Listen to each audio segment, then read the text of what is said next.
Sir, your company's pretty young, but I consider it the granddaddy of the social That's right. networking market. 3.5 years old, but yeah, 3.5 years old, but you're already a granddad. That's right. What happened during that phase when, that period when Google offered you $30 million and the company moved another direction and wanted to build on itself? Yeah. Could you elaborate on Yeah. just what happened during that period of the company and what happened Sure. next? It's tough to be a pioneer, and I'm not sure what, I don't know if they offered it or not, but presumably there would have been opportunities at that time. And I think if you look back, you forget that a lot of what is clear now was not clear at the time. It wasn't clear to us whether social networking would be around, whether you could monetize it, or where it could stop. And to the extent that we decided to go it alone and build a big company, was a decision based on the idea that this is something really new and something really big. And if you look at what's happened subsequently, you had an acquisition of one of the big players for $500 million. People regularly talk about multi-billion-dollar valuations. YouTube was one.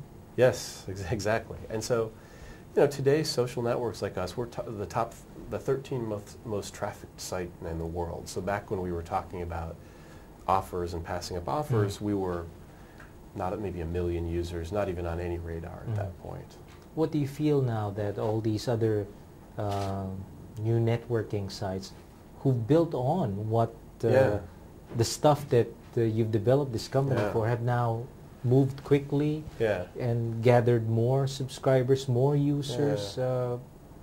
Yeah, it's tough to be a pioneer. I mean, a lot of the stuff that we had to figure out on our own, a lot of the scaling issues we had to work through, figuring out. I mean, we've invented so much of what's gone on in social networking. We were the first to put in place the ad model. We were the first to really have a social graph. We were the first to put in a friend tracker that aggregates all your.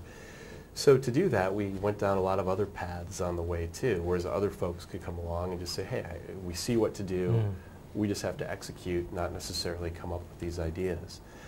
It's still early days though. Only 18% of the internet population maintains a profile on any social network. If that number went to anything like 50% or 60%, there's still... 18% is how many?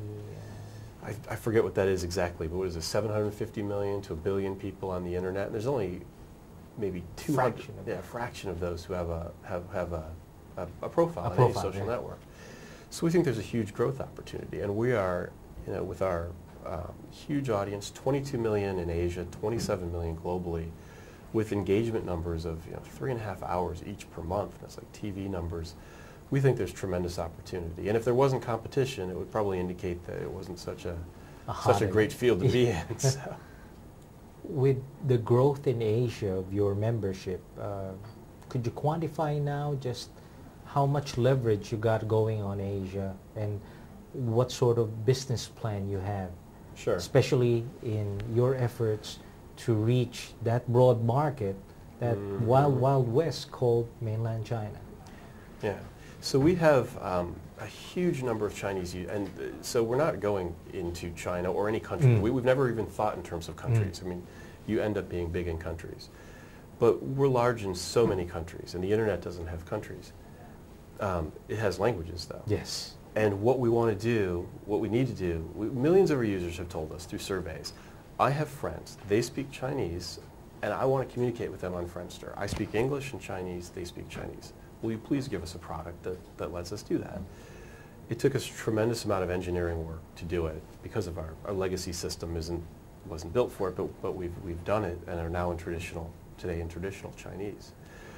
It's one of the keys is it's a single platform, which means if you go country specific, a lot of sites will say, hey, we're building a Spanish site, it's separate, we're building a Chinese site.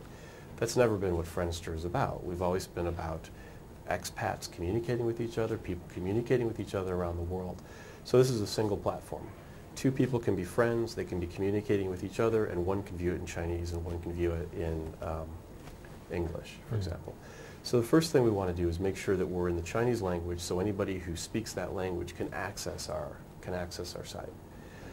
That makes a difference in Asia. That makes a difference in the United States, where 1 in 25 households now is actually language isolated. This is one of the micro trends in the U.S., which is minority, what used to be called minority populations, have grown so large that you can live your whole life speaking a language, and it's counterintuitive. You'd think everybody would be learning English. So that's why the languages are so important for us initially. So you got 50 million users right now. Yep. Could you give me the percentage of users who are actually from emerging markets like China and Southeast Asia? Yeah, it's of the 27 million, and we don't, 22 million of 27 million are from Asia Pacific, which means from Singapore, Philippines, Taiwan, Hong Kong, this is the ComScore Mediametrics data, so New Zealand, India, and Australia are included in that. Probably not considered emerging markets in Australia's case, but and it's across that region, and there's these huge expat communities who are keeping in touch with each other. Yeah. So it's really it is very Asia centric, but we're also very global. I mean, there are 5 million people in there who aren't in the Asia Pacific, and they're in Norway and Canada and the United States and all over the planet. So it's really a global phenomenon. From numero uno to number 13, a lot of things have happened in between, sir. What are your expectations on the next 3.5 years for Friendster? Yeah, I never know what's going to happen in the next 3.5 days. But I think a lot of people have concluded that social networks are here to stay. A couple of years ago, it was a fad, maybe not a fad. I can only speak for ourselves. What we're going to do, all we can do, is listen to the 27 million people visit us every month. So all we have to do is follow them, listen to them carefully, understand what they want, and we'll do fine. I think that the big trends we're going to see over the next few years is allowing more and more technology to leverage our network. That's why we're an open platform today. Because there's just too many things coming along, and we can't possibly build them all. Video's a great example. We're not going to build a video site like YouTube, but we can do the best job possible of integrating into the network.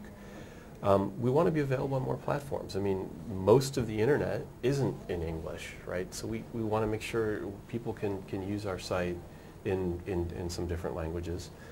And we'll just continue to focus on connecting people to things they want to be connected around. And so far that's been friends, groups, schools, and having personal relationships with things that they're a fan of. Things like, celebrities and nonprofits. And it's a really unique way to connect to people that really resonates and makes a lot of sense.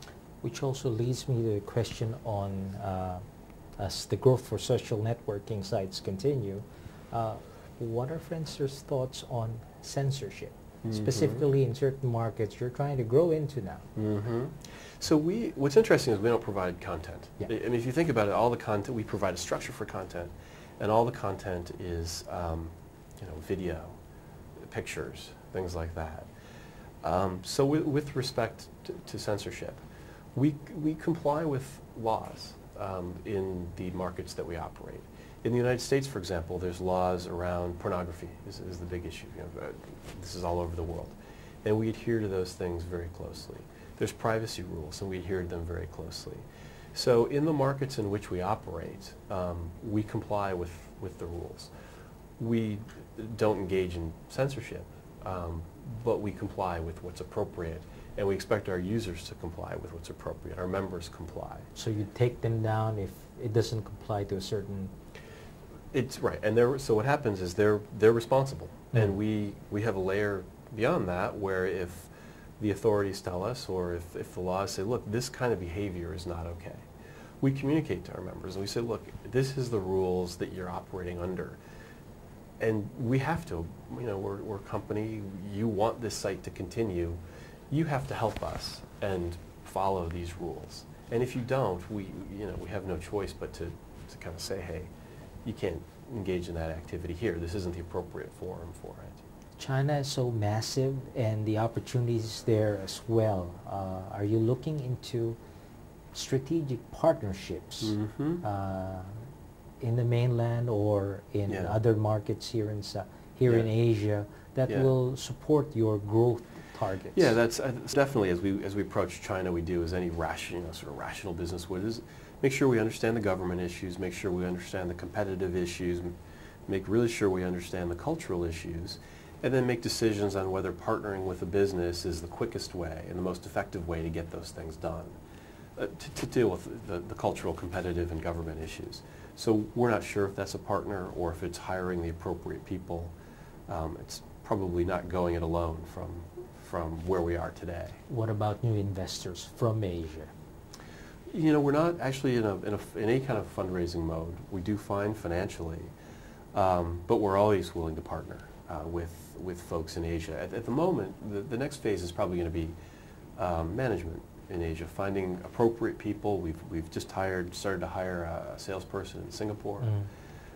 We may start to look to put more appropriate management folks in the region. So that's probably the next stage for us. In the mainland too? In the mainland too. If to the extent we decide to go in, I imagine if it's not through a JV partner, it would be finding somebody who really understands the cultural, the competitive, and government issues